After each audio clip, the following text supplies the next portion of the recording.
Oi, pessoal! Bom, hoje a gente está estreando aqui o nosso cenário novo, um cenário improvisado. Esse aqui é o escritório. Aí eu tirei o computador da mesa, tirei tudo que tinha aqui, livros, tudo.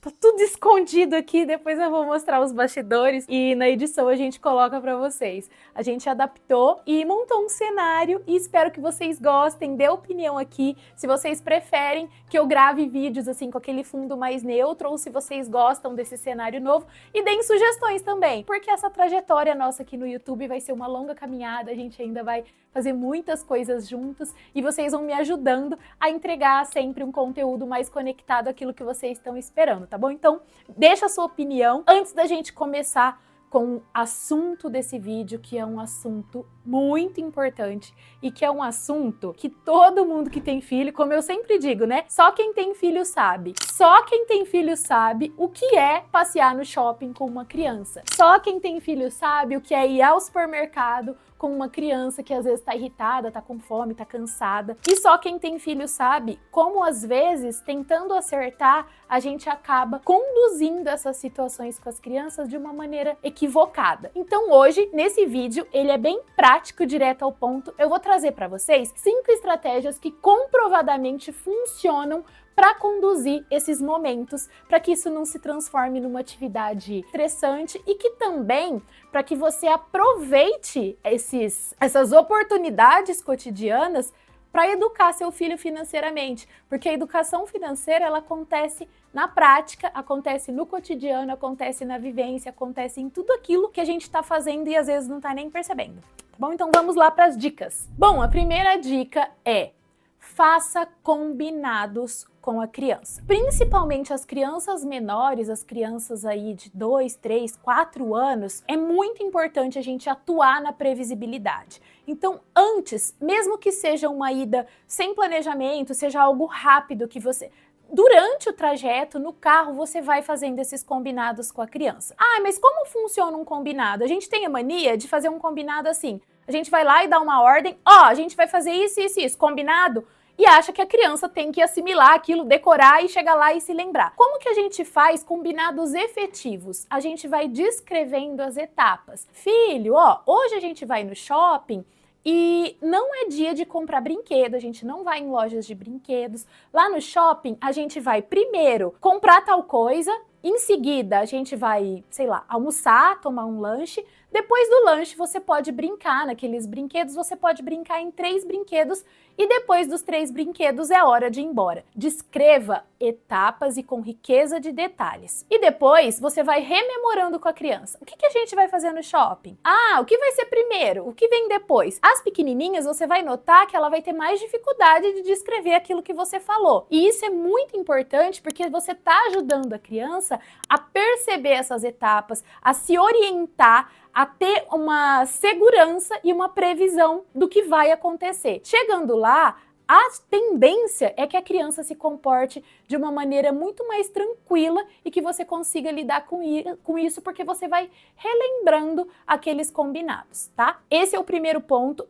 Esse aqui é o top, eu devia ter deixado ele para o final, né? Mas enfim, esse é o top 1 das estratégias quando a gente tem crianças que estão expostas a diversos estímulos. O shopping é muito estímulo para uma criança, um supermercado, as gôndolas são posicionadas para fazer a criança pedir. Então a gente tem aí toda uma estratégia de produto, de marketing que está trabalhando contra a gente, nesse mundo aí que a gente tem que é cada vez mais voltado para o consumo. Então, fazer esses combinados, conversar com a criança é uma estratégia muito efetiva. Já dei a dica de ouro. Com essa dica, sei lá, 80% das questões que você tinha da criança ficar pedindo, você vai conseguindo ir regulando a partir dessa primeira dica.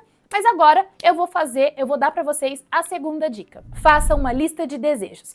Então, vamos supor que nessa ida ao shopping, você permitiu que a criança entrasse lá numa loja dessas aí famosas de brinquedo, que a gente sabe exatamente quais são as que tem no shopping, né? A partir do momento em que a criança entrou nessa loja e você foi lá para comprar uma coisa e ela quer outras, as outras que ela quiser, faça um registro fotográfico, tire foto, crie um álbum numa pasta no seu celular e combine com a criança. Fala assim, ó, a gente não vai comprar esse agora, mas vamos colocar esse na sua lista de desejos? E a gente tem diversas ferramentas, até no nosso site a gente tem uma wishlist, né, uma listinha de desejos que a criança vai desenhar ou escrever, dependendo da idade que ela tiver, aquilo que ela tem vontade. E aí, a partir disso, a gente traz reflexões sobre isso é necessário. E sabe o que acontece entre necessário, o que é supérfluo, não vai usar essa palavra com a criança, né? Mas o que é essencial, o que não é essencial. E é muito legal a gente trazer essas ferramentas e a gente trabalhar dessa forma, porque com o passar do tempo, vocês vão notar que muitas coisas que a criança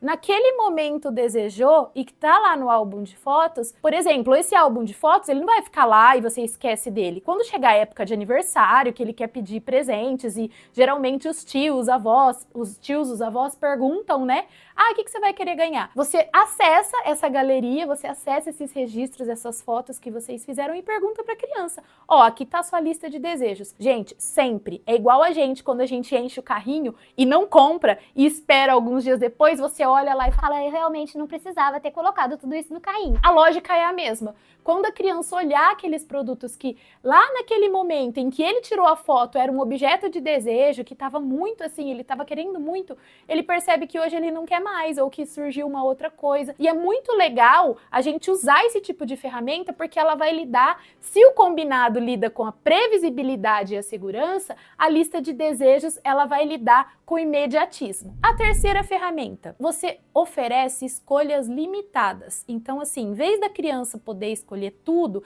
é uma ferramenta de disciplina positiva que costuma surtir muito efeito. Por exemplo, a criança, vocês já devem ter até, quem é familiarizado com esse tipo de abordagem na educação, já deve ter até ouvido algo parecido. A criança tá trocando de roupa e aí, em vez de você abrir o guarda-roupa inteiro e ela escolhe lá o que ela quiser e vai colocar uma roupa cavada no frio, enfim, vai às vezes tomar uma decisão ali que não é muito adequada para o momento, você dá duas opções. E dentro das opções que você deu, a criança vai escolher. Então, ofereça escolhas dirigidas e limitadas. Então, eu vou permitir que meu filho compre alguma coisa hoje nesse passeio aqui no supermercado? Tá bom. Filho, o que você prefere? Eu vou dar um exemplo aqui que não...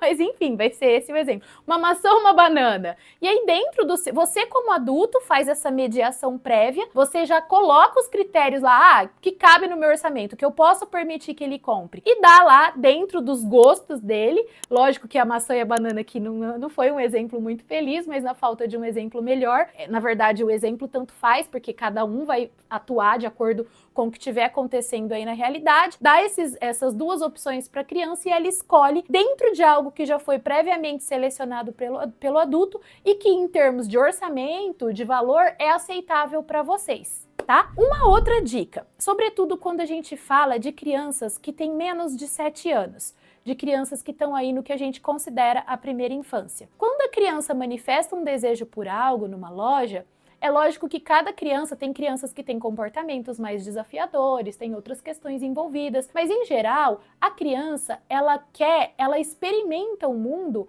pelo toque, pelo concreto. A criança, às vezes, se você permitir que ela manuseie aquele brinquedo que ela tá vendo, depois manuseie o outro, deixe que ela toque, deixe que ela explore, deixe que ela conheça, deixe que ela entenda e, a partir dessa experiência, você vai entendendo como seu filho se comporta. Tem crianças que essa é uma ferramenta que ela não funciona para todas. As três anteriores, elas são bem assim, democráticas, digamos, elas costumam funcionar em quaisquer contextos. Mas essa do toque, tem criança que às vezes toque não vai querer largar e aí você vai acabar criando uma guerra. Mas se o seu filho vai experimentando, se você notar que o seu filho tá na loja e tá com aqueles olhinhos desejando algo, ele quer experimentar, ele quer compreender o mundo, ele quer saber para que serve. Deixe que ele explore e explique. que, ó, você só vai poder tocar, a gente não vai poder levar para casa, porque esse brinquedo, você pode usar uma linguagem figurada, uma linguagem simbólica, porque isso funciona muito bem com as crianças. Esse brinquedo, ele mora aqui, ele não pode se mudar, ele mora aqui na loja, ele não vai morar lá em casa. Dá essa explicação e deixa que a criança toque e observe,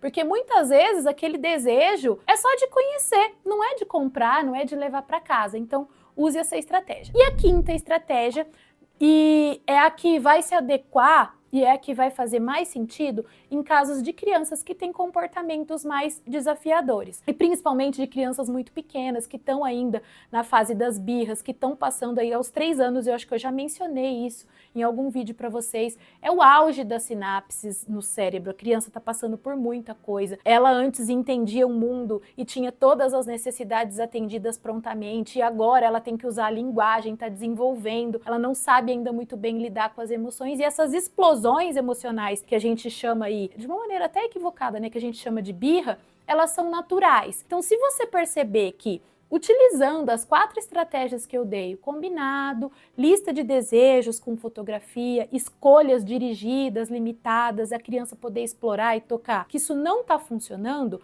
dê um passo atrás e reduza os estímulos. Então, assim, se a criança se desorganiza, toda vez que ela vai numa loja com muitos brinquedos, ela quer levar e é aquela guerra, evita levar nessas lojas de brinquedos e comece a usar essas 4 estratégias. Ah, mas eu vou evitar e aí meu filho não vai aprender nada e nananana. Não. O que a gente faz em educação? A gente acolhe na crise e educa na calma. Então você reduz esses estímulos e começa a fazer combinados, começa a fazer lista de desejos, começa a oferecer escolhas limitadas em outros contextos, em contextos com menos estímulo. Então você faz isso, por exemplo, numa ida ao parque, que a criança, a gente tem aí o exemplo dos meus livros, né, da Dedé com seus balões. Então a criança no parque, ela não vai ter tanto estímulo visual, auditivo, aquele monte de luz piscando, aquele monte de coisa para comprar. O shopping é um ambiente que estimula o consumismo. Então comece a adotar essas estratégias em outros contextos. Quando você vê que está funcionando, a criança está colaborando mais, você vai ampliando a exposição dela a lugares que têm muitos estímulos, tá? Essas dicas, gente, elas são realmente... É muito clichê falar que uma dica é infalível, mas elas são de fato infalíveis. O que eu peço para vocês, se vocês já experimentaram, se vocês já viveram alguma situação, já usaram alguma estratégia que viu no meu Insta, ou se você é meu aluno, já conhece o método Poderoso Cofrinho, conta pra gente, deixa o seu relato, porque a nossa ideia aqui no YouTube é criar uma comunidade de famílias, de mães, pais, que se ajudam, e a gente vai promover a educação financeira consciente, a educação financeira de uma forma positiva, afetiva, amorosa e que de fato educa para a vida. A gente vai promover isso juntos. Eu não consigo sozinha, preciso de todos vocês. E esse é o recado desse vídeo. Me contem se deu certo as estratégias e eu fico esperando os relatos aqui nos comentários, tá bom? Beijo, tchau, tchau!